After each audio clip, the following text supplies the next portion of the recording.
kita berjumpa kembali hari ini dalam pelajaran yang ke-10. Yesus dipersembahkan di bait Allah. Bagaimana anak-anak kabar kalian? Semoga kalian tetap sehat, tetap semangat belajar dari rumah. Anak-anak, tujuan pembelajaran hari ini yang pertama, semoga anak-anak berani mempersembahkan diri kepada Tuhan.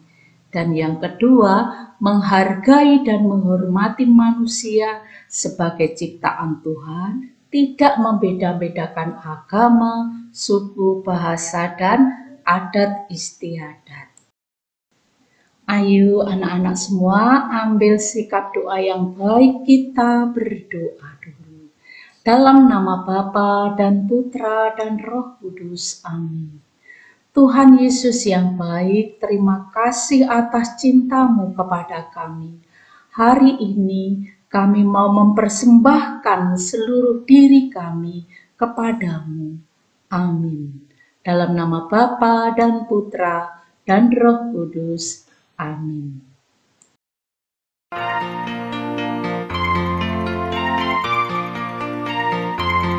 Persembahan kami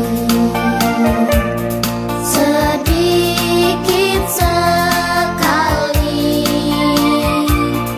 kiranya Tuhan terimalah persembahan kami. Persembahan kami sedikit sekali, kiranya Tuhan terimalah persembahan kami. Persembahan kami sedikit sekali, kiranya Tuhan terimalah persembahan kami. Kiranya Tuhan terimalah persembahan kami. Persembahan kami.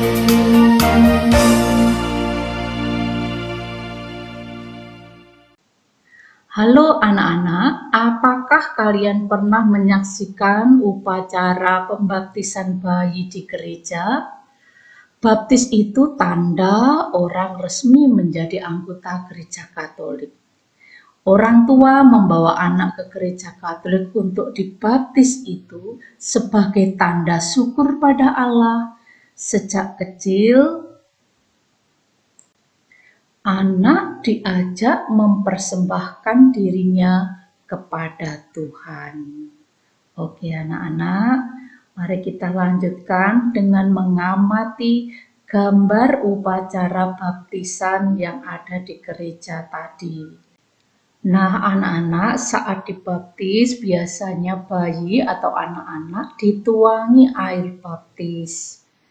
Kemudian ia juga diberikan lilin bernyala, tanda terang dari Tuhan.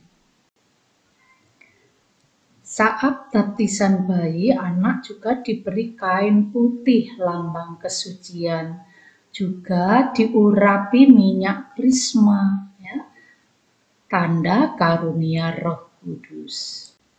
Anak-anak, saat bayi Yesus umur 8 hari, juga dipersembahkan pada Allah di bait Allah. Agar lebih jelas, kalian bisa baca Injil Lukas atau ikuti video berikut ini.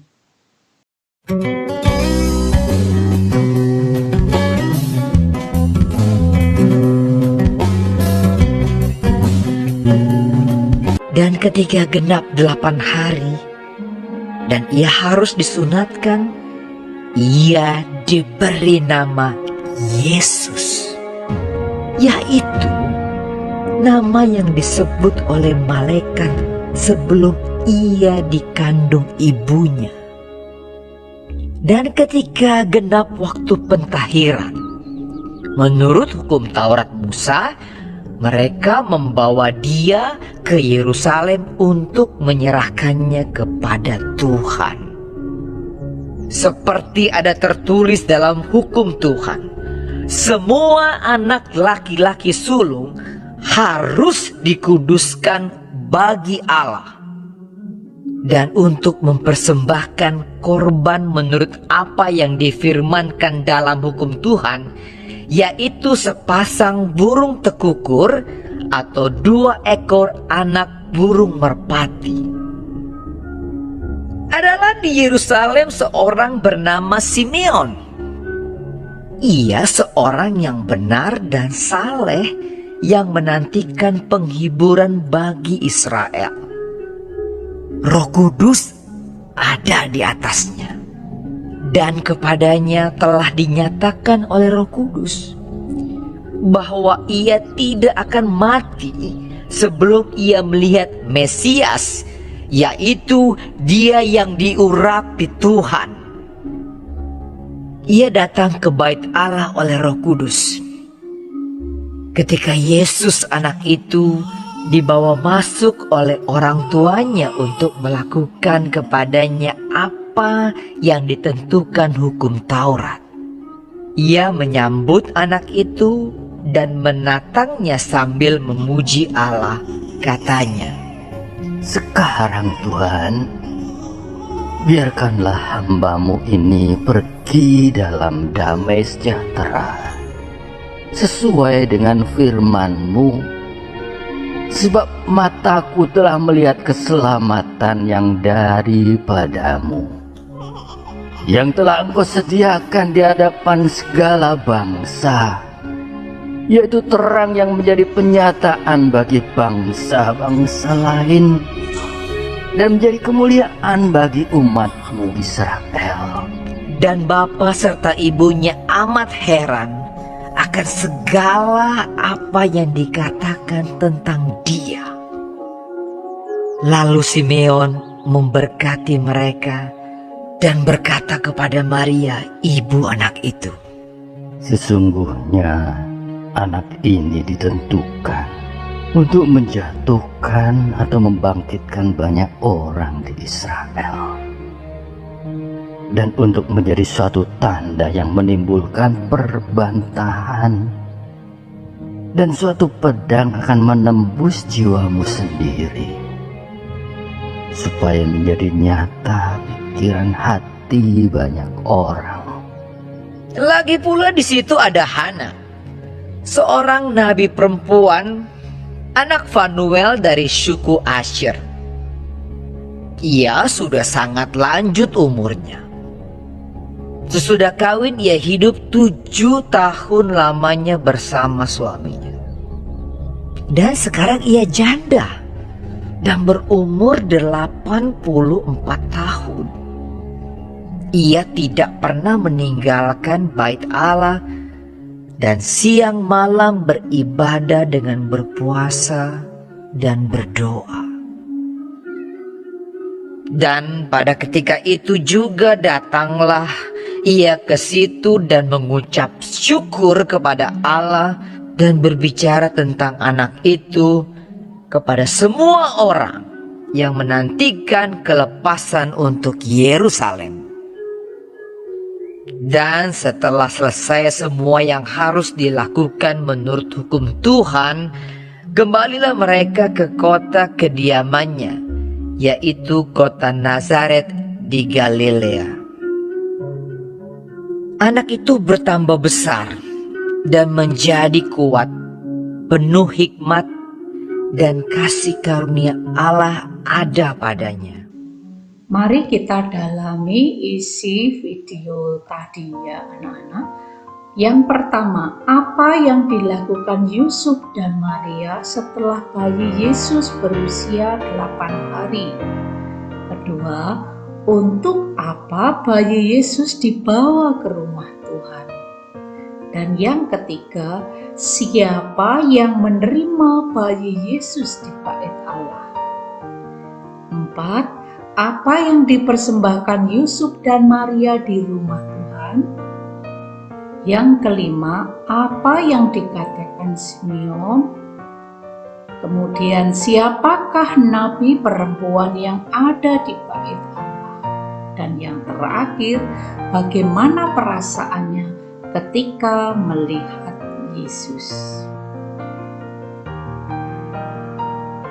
Anak-anak yang terkasih, Maria dan Yusuf itu orang Yahudi. Sesuai hukum Taurat, adat istiadat Yahudi, bayi laki-laki umur 8 hari harus disunat dan diberi nama. Bayi Yesus dikuduskan bagi Allah.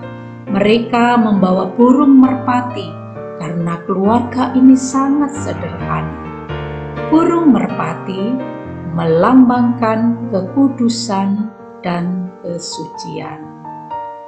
Inilah saat bayi Yesus dipersembahkan kepada Allah. Dan juga kedatangan Yesus di bait Allah disambut oleh Simeon dan Hana.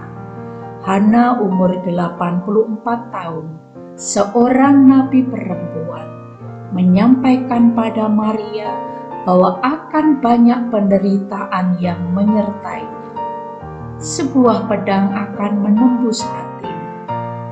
Simeon dan Hana sangat bergembira.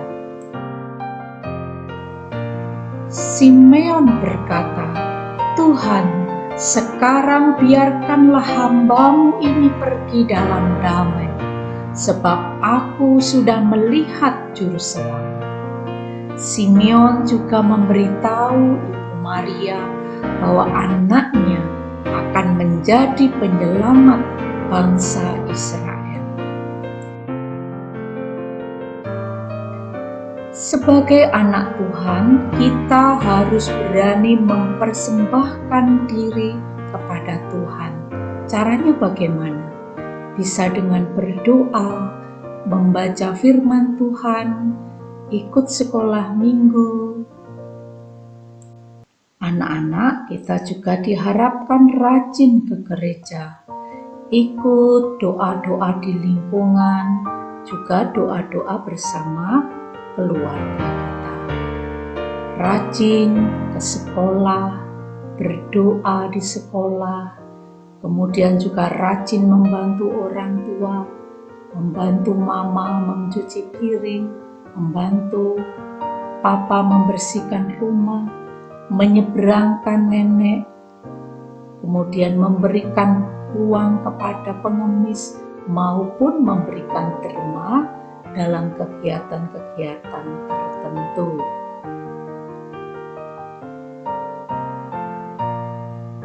Mari anak-anak yang terkasih, kita persiapkan diri merenungkan hal ini. Rajinkah aku mempersembahkan diri kepada Tuhan? Anak-anakku, ada 5 rangkuman yang bisa kalian baca sendiri, kalian pelajari dengan baik agar kalian semakin mengerti makna dari Yesus dipersembahkan pada bait Allah. Dan semoga anak-anak semakin tergerak untuk mempersembahkan diri kepada Tuhan. Apapun yang kalian miliki, apapun yang kalian mampu, lakukanlah sepenuhnya untuk kemuliaan Tuhan. Dan sebagai kegiatan, tulislah doa persembahan dirimu atau keluargamu kepada Tuhan, ya. Doakan juga orang tua yang ada di rumah. Mari anak-anak, kita tutup pelajaran hari ini dalam nama Bapa dan Putra dan Roh Kudus. Amin. Tuhan Yesus, terima kasih atas penyertaan-Mu. Semoga apa yang kami dapat hari ini berguna bagi kami dalam membangun diri kami. Sadarkanlah diri kami agar selalu mempersembahkan diri kepada-Mu. Amin. Dalam nama Bapa dan Putra dan Roh Kudus. Amin. Terima kasih anak-anak. Sampai jumpa. Tuhan memberkati.